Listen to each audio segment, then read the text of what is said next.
que je suis pas le seul. C'est une artiste hyper talentueuse, elle est super proche de son public et elle cherche toujours à promouvoir de belles valeurs.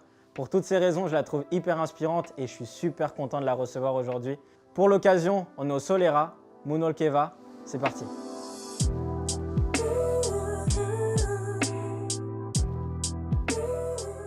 Salut Eva. Salut, ça va? Ça va et toi? Ça va, tranquille. Dis-moi, c'était quoi ton son préféré de Christophe Maé?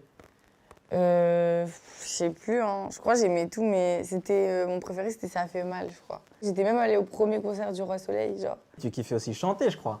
Ouais, de ouf, de ouf. Je chantais très souvent avec ma mère, avec ma meilleure amie aussi.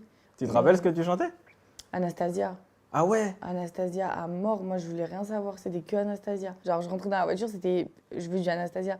Et j'ai inventé carrément à mon père que quand il mettait RMC et tout, tu sais, les trucs d'information et tout, je disais papa, ça me donne envie de vomir. Rien à voir, hein. Mais je te jure que ça me donnait envie de vomir. Il fallait mettre du Anastasia pour que je sois bien. Alors là, je te parle de 4-5 ans, tu vois. Bah, c'est à 5 ans que tu as commencé le piano d'ailleurs. Ouais, et du coup, j'ai commencé le piano après à 5 ans. Et après, vers 12 ans, 13 ans, un truc comme ça, genre, j'avais carrément écrit une musique avec ma meilleure amie. Dans le son, je dis I'm the queen and you are my king. Mais genre, je dis quand même, genre, je suis ta reine, tu vois, genre, je suis la queen, genre. Et c'était un truc de ouf, parce que, en fait, jamais de la vie, j'aurais pensé que aujourd'hui, je serais arrivée, j'aurais fait de la musique et on m'aurait appelée queen, tu vois.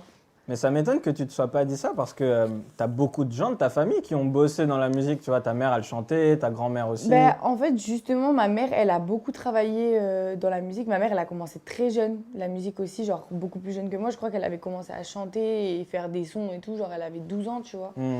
Et parce que ma grand-mère était du coup dans le milieu de la musique. Et en fait, ma mère, justement, elle voulait m'éloigner de ça à mort, tu vois. Ok. Parce que dans le sens, elle sait que c'est pas un milieu très... tu vois, bon, c'est complètement différent par rapport à l'époque, nous, aujourd'hui. Mais genre, ma mère, elle sait que c'est pas un milieu non plus, tu vois, qui est facile à vivre. Donc ça veut dire qu'elle voulait pas me mettre là-dedans. Et puis même ma grande sœur, qui commençait à être connue, qui connaissait un peu des productions, tout ça, elle me disait, vas-y, viens, je te mets sur un truc, genre The Voice, sur un truc comme ça et tout. Et moi, je disais, c'est mort. Genre, et je disais toujours, si un jour, genre, je dois faire de la musique, ça viendra à moi, tu vois. Et au final, la musique est venue du coup par hasard sur ton chemin. Je crois que tu as reçu Ouais. un message sur les réseaux sociaux. C'est ça qui a fait que tu t'es lancé. Ouais, en fait, c'était un de mes coproducteurs, du coup, avec qui j'ai commencé, qui m'a contactée parce que, en fait, de base, on se connaissait un petit peu, tu vois. On habitait dans la même ville et, en gros, moi, j'étais un peu suivie sur les réseaux sociaux, tu vois, mais genre micro-influenceuse, genre j'avais 30 000 abonnés, tu vois. Et du coup, voilà, j'étais pas hyper connue, mais j'étais suivie parce que j'étais la sœur de Jazz et que, voilà, truc, elle commençait, elle, un petit peu à être connue de son côté. Et enfin, il y avait ma nièce qui était déjà née, donc il commençait à avoir vraiment de l'engouement autour de ma famille. Et du coup, en fait, lui, à chaque fois, en fait, lui, il travaillait sur les plages et tout en tant que, tu vois, marketing, tout ça, là. Du coup, un jour, il m'a dit, ouais, viens sur la plage et tout. Lui, il travaillait sur une plage et tout. Viens à cette plage et tout, on t'offre ta journée avec ta copine et tout ça. Juste, tu nous fais des stories, tu vois. Truc lambda. Et du coup, moi, j'y vais, cool, tout ça. Et en fait, eux, ils voient que, je sais pas comment ils voient en moi, tu vois, que j'ai une personnalité, que j'ai truc et tout. Donc lui, il est dans son truc de marketing. Et d'un autre côté, il a un pote à lui qui est dans un label, tu vois. Et ils parlent entre eux et tout, ils essaient de chercher des artistes, tout ça. Et lui, il dit, mais genre, je pense à elle, genre, je pense qu'elle pourrait être bien, tu vois. Et donc, il m'appelle un jour, je suis sur mon canapé, tu vois, avec ma pote et tout, il m'appelle. Ouais, ça te dit de faire de la musique et tout.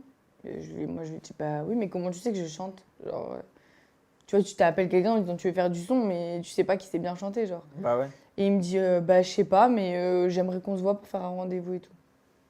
Et je dis, ok, moi, je dis, bon bah vas-y, on va voir, tu vois. Donc ça, c'est Ludovic, ton coproducteur. Voilà, c'est ça, mon ancien coproducteur, du Ok. coup, maintenant il est plus dans la boucle, mais il a été là longtemps. Ils nous font venir au label, on arrive au label avec mon papa et tout. Ils nous parlent, plein de trucs et tout, tu vois, moi tu connais, j'étais jeune, ça veut dire... tu sais, il raconte des trucs, il y a des trucs que je comprenais pas, des trucs qui parlaient de contrat, je comprenais rien. Et moi, ce que je comprends en tout cas, c'est qu'ils veulent faire un single pour commencer. Tu vois, ils veulent faire un single et voir comment ça se passe. À ce moment-là, ils t'ont déjà entendu chanter? Jamais. Ok. À ce moment-là, ils m'ont jamais entendu chanter. Mais ils veulent signer un single. Mais ils veulent signer un single et aller me faire poser en studio pour voir. Ok. Donc de là, bon, on parle de trucs et tout. Et il s'avère que j'ai eu de la chance parce que je suis tombée sur des bonnes équipes, tu vois, par rapport aux autres, je pense, tu vois, et qui n'ont pas du tout essayé m'arnaquer ou de trucs et tout. Ils étaient vraiment là en mode on va faire un beau projet ensemble, tu vois. Ils étaient plus dans le délire on a envie de faire un beau projet qu'on a envie de te carotte, tu vois. Et du coup, voilà, mon père, il parle avec eux et tout. Et en sortant du rendez-vous, moi, je dis à mon père, bah alors, t'en penses quoi, tu vois? Et il me dit, j'ai peur. J'ai peur parce que j'ai pas peur, genre en mode que eux, ils sont chelous et tout. J'ai juste peur que ça marche, ce qu'ils sont en train de dire, tu vois? Parce que eux, quand ils nous parlaient, ils avaient tout un... Je sais pas comment t'expliquer, toute une idée en tête, tu vois ce que je veux dire? Il me manque une meuf, tu vois, du style d'Eva dans le milieu de la musique. Les meufs, elles sont en train de commencer à arriver, tu vois. Il commençait à y avoir Aya, Marwa, qui commençaient à arriver et tout. Et du coup, je crois qu'Imen, elle commençait un peu aussi. Tu vois, genre, c'était un peu tout ce truc, tu vois, l'engouement des meufs qui prenaient le truc. Les meufs dans la pop urbaine. Voilà, exactement. Et du coup, eux, ils étaient persuadés qu'il fallait une meuf comme moi, tu vois. Mais justement, je trouve ça intéressant parce que j'aimerais parler de toute cette période de tes premières séances studio, tes premières scènes, etc. Parce que quand on regarde les vidéos, ça se voit que c'était vraiment de l'apprentissage et que tu débarquais dans un univers que tu connaissais pas du tout. De ouf. Je suis arrivée et tout, genre, vas-y, on m'a dit, on a fait des top lines pour toi. Moi, j'ai dit, mais ouais, c'est quoi ça? C'est quoi des top lines? Moi, je connais pas les top lines. Donc, ça veut dire que je suis arrivée, on me fait un peu des... Enfin, je sais pas, on parle de son, on me dit, choisis une prod. On m'envoie plein de prod. Je dis, bah, elle, je l'aime bien. Ils me disent, ok, vas-y, on va faire travailler une meuf sur ça et tout. C'était une meuf qui écrivait, du coup, et qui faisait les top lines pour moi. La meuf, elle va t'appeler. Elle m'appelle, tu veux parler de quoi? Moi, je dis, bah, je sais pas, j'ai 17 ans, je veux parler de ma vie, des meufs à 17 ans, truc. Elle me dit, vas-y, ok, je dis quelques expressions à moi, tu vois, on flic. Tu vois. Mood, truc, tu vois. Et ensuite, le Queen, il est arrivé de... J'étais en train, donc, pour faire ma dernière session. Je parlais avec mes coproducteurs et tout. Je dis, mais tu sais, genre, moi, je dis tout le temps avec mes copines, ouais, on est trop des queens et tout, genre. Mais tu sais, c'était pour rigoler. C'était pas en mode sérieux, on est des queens, tu vois. C'était un délire de meufs de 17 ans, on est des queens et tout, on faisait comme ça, queen, tu vois. Et je leur ai dit, ouais, vous en pensez quoi? Parce que Jules, il a son signe, PNL, ils ont leur signe, truc. Il y a tout le monde a un signe, tu captes. Moi, je veux mon signe aussi. Pourquoi moi, j'ai pas mon signe? T'as capté? Et du coup, je dis, ouais, je fais comme ça et tout. Et eux, comme ça, ouais, c'est trop lourd et Ils ont tout. kiffé. Truc, vas-y, mets ça, non, non, non, et tout. Et du coup, on arrive en studio, je change vite fait les paroles. Je mets, tu t'inspires de la Queen, tu fais mon signe, tu vois. Et ça a été l'un des plus gros trucs du son, tu vois. Ça a été Enfin, tous les retours que j'ai eus quand j'avais des DM et tout sur Instagram, c'était des meufs qui faisaient comme ça, tu vois. Et du coup, je fais le clip. Le clip, pareil, genre, c'était un truc à la va-vite de ouf, avec tu tes vois. copines et tout, ouais. C'est ça. Tu vois, on est allé genre avec un gars de mon équipe qui avait sa caméra et puis c'est tout, tu vois. Genre, on n'a pas fait de synopsis ou je sais pas quoi, on n'a rien du Mais tout. c'est marrant parce que quand on voit le clip, quand on voit aujourd'hui même tout ce qui s'est passé pour toi, on se dit que tout a été bien écrit, tout a été peaufiné. En fait, au début, c'était un peu à l'arrache. Pas du tout, j'en pouvais plus, j'en avais marre. J'en avais marre, je leur disais, y a pas, c'est quoi l'organisation là? Il n'y a pas d'organisation, tu vois. Et malgré tout, j'étais jamais dans la musique, tout ça, mais j'étais quelqu'un d'organisé parce que je travaillais bien, tu vois, à l'école, truc, j'avais mes classeurs, mes trucs. Et là, on était dans un truc. En fait, tout le monde a été dépassé par les événements. Tu captes, tu vois ce que je veux dire? Personne s'attendait. Ils étaient sûrs que ça allait marcher, mais à ce point-là, jamais de la vie. Bah, c'est ça qui est assez dingue. Le clip, je crois qu'il a fait 1 million de vues en 24 heures. Ouais, c'est ça. Je crois, non, c'était un petit peu plus. C'était genre 56, je crois, ou 48 heures, ou je sais plus. Un bail comme ça. Ouais, mais bon, en tout cas, c'était très peu de temps par rapport à une première musique et je sors de nulle part, tu vois. Bah, c'est ça. Moi, j'ai l'impression que, en fait, ce qui est différent des autres artistes avec toi, c'est que toute cette période d'apprentissage de la musique, aller en studio, découvrir les top lines et tout ça, ça arrivait alors que tu étais déjà en train de cartonner, en fait. Exactement. Donc, tu as découvert la musique alors que tu étais déjà première dans les charts, etc. Exact, ouais. C'est ça. Comment tu le vis, ce truc-là? Ben, à ce moment-là, ça a été pas facile. Je pense que ça a été même, sincèrement, l'une des périodes les plus un peu compliquées de ma vie, tu vois. Parce qu'en fait, j'arrive dans un truc où c'était mon rêve de base, tu vois. C'était un rêve de petite fille et tout. J'arrive, je fais un son, ça marche hyper bien. Je suis contente, tu vois, je suis fière de moi et je suis pas là en mode... Dans ma tête, c'était pas genre en mode, ouais, je vais gagner de l'argent de ouf, ou je vais être grave connue, ou tu vois ce que je veux dire? C'était pas ça, c'était trop cool ce que je suis en train de faire. Ouais, j'ai fait un son. Tu vois ce que je veux dire? C'est trop cool et en plus, les gens, ils kiffent. C'est allé tellement vite en fait qu'on avait trop besoin de moi partout, tu vois. On avait besoin de moi justement dans l'apprentissage, tu vois, je savais pas ce que je faisais. On avait besoin de moi sur les plateaux télé, on avait besoin de moi trucs, on avait besoin de moi là-bas. Et moi, je le faisais avec plaisir, tu vois, de base, les shootings photos, les trucs, j'étais trop contente, tu vois. Et puis en fait, il arrive un moment où ça devient compliqué, parce qu'en fait, au final, tu te perds un peu toi-même, tu vois ce que je veux dire. Et puis même, j'étais beaucoup dirigée, en fait, dans le sens où je connaissais rien. Donc je pouvais pas trop donner mon avis, étant donné que je connaissais rien, tu vois. Donc c'est pour ça que mon premier album est complètement différent de mon deuxième album. Parce que le premier album, c'était plus, on me disait, j'arrivais en studio. Franchement, j'avais plus envie. Et je faisais des séances studio qui duraient trop longtemps. Genre, c'était abusé, tu vois. Il y a des vidéos où tu finis à 3 h du matin, t'es éclaté. J'étais éclatée, mais même des 5 h du matin. Tu vois ce que je veux dire? Alors que moi, j'ai jamais fait ça de ma vie. Moi, je suis une jeune, j'allais même pas trop en soirée. Je me rappelle même, j'avais des séances studio où j'écoutais même plus ce que j'étais en train de chanter, tu vois. Genre, chanter. Et en fait, il fallait que ça aille vite. Parce que derrière, on me disait, faut faire vite parce que c'est maintenant le buzz. Tu vois ce que je veux dire? C'est maintenant qu'il faut y aller, qu'il faut tout donner. Parce que, genre, les gens, ils attendent trop de toi, là. Et justement, comment t'expliques qu'il y a eu un tel buzz, un tel engouement, alors que tu connaissais pas encore la musique, que c'était pas trop ton truc? Comment ça se fait que ça avait autant fonctionné, du coup? Ben, je pense qu'en fait, ils avaient raison, tu vois, la première fois où on a discuté tous ensemble avec mon équipe. Ils avaient raison dans le sens où il manquait peut-être une meuf de mon style, tu vois, dans le milieu de la musique, tu vois. Et je pense que c'était toutes les petits réglages qui étaient bien alignés, qui étaient parfaits, tu vois, pour que ça marche. Je pense que, tu vois, il y a beaucoup de gens au début qui m'ont dit que c'était de la chance, tu vois. Ouais, c'est juste un coup de chance. Elle avait un buzz, c'est un coup de chance. Bien sûr que j'ai eu de la chance, mais tu vois, comme tous les gens qui réussissent, ils ont de la chance à un moment donné ou à un autre, tu vois. C'est un petit coup de chance. Mais tu vois, c'est pas donné à tout le monde et genre, faut travailler pour ça, tu vois. Et les gens, ils voyaient pas le travail qu'il y avait derrière. C'était que, ouais, elle a de la chance et tout, ça a marché, mais vas-y, c'est de la D, tu vois, genre, truc. Et moi, ça aussi, c'était relou, tu vois. Parce que je travaillais de ouf, tu captes ou pas?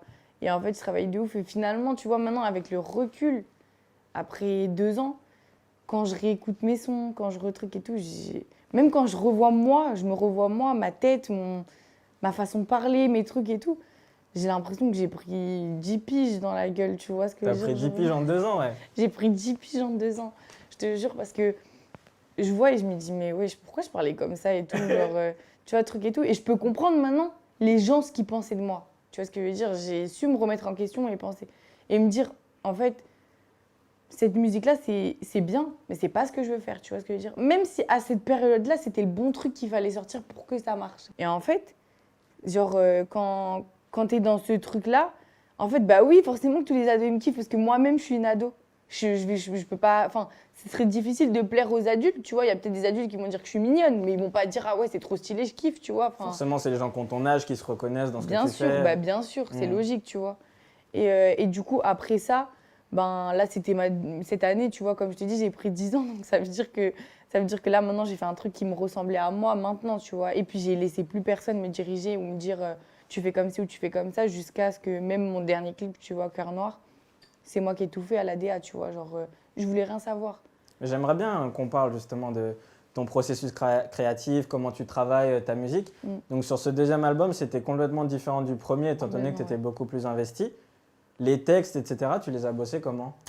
En fait, le deuxième album, j'ai travaillé avec une équipe en particulier, tu vois. C'était pas, je prends un peu partout, je suis un peu partout, je vois plein de beatmakers et tout. Je voulais que ce soit carré, tu vois. Et j'étais toute seule. Ça veut dire qu'avant, tes coproducteurs t'aidaient beaucoup sur la musique, maintenant c'est oui. toi. C'est eux qui faisaient tout, Ok. tu vois. Ils faisaient tout, musique et direction artistique. Ils faisaient tout, je les suivais, tu vois, tête baissée, genre, je les écoutais, tu vois. Et puis après, ils sont partis. Et du coup, moi, c'était à moi de reprendre tout leur rôle, tu vois. En fait, tu t'es dit, vas-y, on m'a critiqué sur le premier sur des aspects, je vais leur prouver que sur le deuxième, je sais faire tout ça en fait. Exactement. Ok. Et puis, je voulais prouver aussi que j'avais grandi, tu vois ce que je veux dire. Je voulais montrer mon évolution, je voulais que les gens, ils comprennent. Et je savais que ce deuxième album, ça allait pas être l'album de ma vie, entre guillemets, qui allait le plus marcher. Mais je voulais juste, en fait, faire cet album pour... je je sais pas comment dire, pour moi-même être Pour te heureuse. prouver, ouais. Tu vois ce que je veux dire? Parce qu'en fait, au final, j'avais fait un album juste avant qui me ressemblait pas tellement au final, tu vois. Et en fait, je me suis dit, je préfère faire moins de ventes et être heureuse, moi, de ce que je fais, plutôt que faire un truc dans lequel je suis pas heureuse, tu vois, Pourquoi ça aurait et fait vendre forcément plus. moins de ventes? Je savais que là, ça allait faire moins de ventes parce que j'allais perdre un petit peu de mon public, tu vois. Pourquoi? Parce que ma musique, c'était plus la même. Tu vois, je chantais pas des trucs qui étaient. Tu vois, c'était.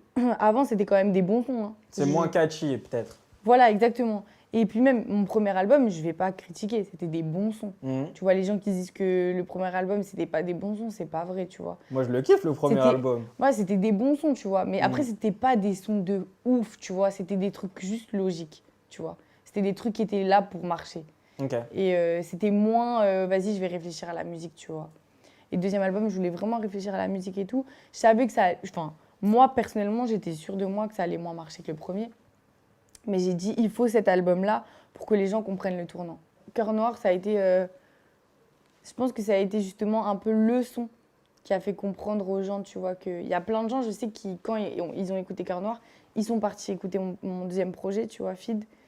Et là, ils ont dit, mais ouais, c'est Eva Queen, ça, tu vois ce que je veux dire? Mhm. Je sais qu'il y a plein de gens, tu vois, même dans la musique, tu vois, des chanteurs et tout, qui me l'ont dit. Mais moi, c'est mon meilleur pote qui m'a dit je suis tombé sur une chanson, Cœur Noir, faut que tu interviewes Eva. Ouais, ben voilà. Cœur Noir, ça a déstabilisé les gens. Hein. Ouais, ouais, de ouf, de ouf. Et ça m'a fait trop du bien, tu vois, de me dire, ok, j'ai pris la bonne décision, tu vois. Parce que aussi, c'était difficile pour moi de me dire, s'il faut, j'ai pas pris la bonne décision. S'il faut, je suis en train d'aller dans une direction qui, moi, me plaît. Mais peut-être qu'au final, je vais décevoir mon public, tu vois ce que je veux dire? Mais justement, je trouve ça intéressant parce que dans ton travail, tu t'impliques maintenant de plus en plus sur la musique, Ouais, de mais ouf. aussi énormément sur les visuels. Et ça se voit que tu attaches une grande importance aux clips, à ta Ouais. DA, à tes tenues, etc. Pour toi, c'est aussi important le visuel que le son, la musique, tout ça? Ah, pour moi, complètement. J'aime trop la mode. J'ai envie vraiment de ramener le côté mode dans mes clips, ramener le côté mode même dans mes sons, tu vois. Comment on ramène le côté mode dans un son? Ben, en fait, il suffit que dans ton son, il y a un peu de flow. Je sais pas comment t'expliquer. Mais moi, je vais entendre un son qui a grave de flow, je vais avoir envie d'être stylée. Ok. Tu vois ce que je veux dire? Je vais entendre, genre, un exemple tout simple, tu vois, mais genre Cœur Noir, quand je l'ai fait et tout, tu vois, et qu'il me prenait vraiment, j'avais trop envie d'être stylée et que le clip, il soit trop stylé. Tu vois ce que je veux dire? Tu veux que le son accompagne l'image en fait. Voilà, exactement. Ok. Exactement. Et un son où tu vas avoir être un peu plus ambiancé, plus un peu plus de flow et tout, je vais avoir envie d'avoir encore plus de flow, tu vois ce que je veux dire? Genre pour moi, ça te met dans un mood la musique. Ça veut dire, bah, je vais écouter du classique chez moi et tout, vas-y, j'ai envie d'être juste en pyjama, de boire mon thé devant la télé, tu vois. Mais je vais écouter du son avec grave de flow et tout, je vais avoir envie d'être trop D'être bien stylée, tu sapé. vois. Ouais, de ouf. Et toi, comment tu trouves ton style vestimentaire? Comment tu es sûr d'être dans les tendances, d'être bien sapé, tout ça? Je suis jamais sûre d'être dans les tendances ou d'être bien sapée pour tout le monde. Je serai jamais bien sapée pour tout le monde, tu vois. Chacun a son style et tout. Et c'est pas ce que je cherche. Moi, le seul truc, c'est juste que moi, ça me plaise, tu vois. Si moi, il y a une tenue qui me plaît, des fois, je m'habille archi oversize. Même, je m'étais grave fait tailler sur Twitter. Ouais, j'ai vu la tenue. Je C'est des parce que, gamins. parce que je suis grave, j'avoue que la pose, elle était pas fameuse. Mais c'est surtout que par rapport aux autres, t'es pas du tout habillé pareil en fait. C'est ça. Et ma sœur, elle a fait de l'abus, la photo qu'elle a mis.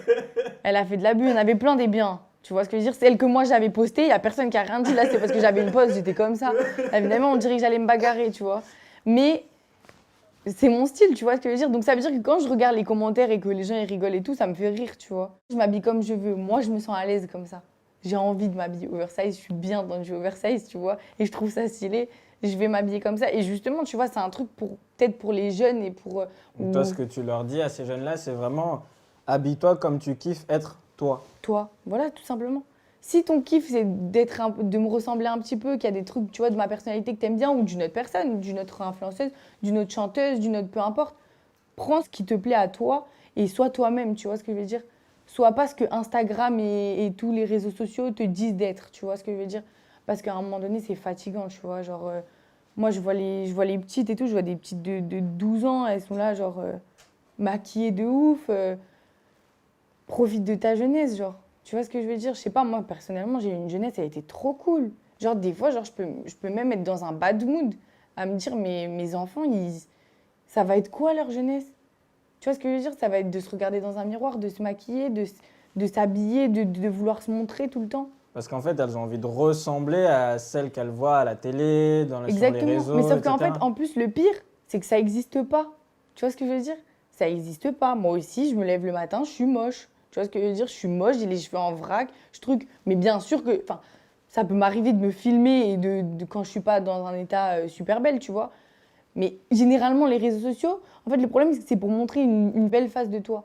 Mais le problème, c'est que tout le monde a pris trop ça à cœur et finalement s'oublie. Et en fait, le problème, je pense, dans tout ça, c'est que c'est pas même que tu as envie d'avoir une image ou que quoi que ce soit, parce que par exemple, tous les artistes ou tous les influenceurs ont leur image qui truc, et bien sûr que derrière, tu as une personnalité un petit peu différente, tu vois. Mais le problème, c'est qu'en fait, tout le monde essaie de créer une image et on s'oublie nous-mêmes. Tu vois ce que je veux dire? Comme énormément d'artistes qui ont fait ça et qui finalement sont tombés dans des dépressions et tout, tu vois.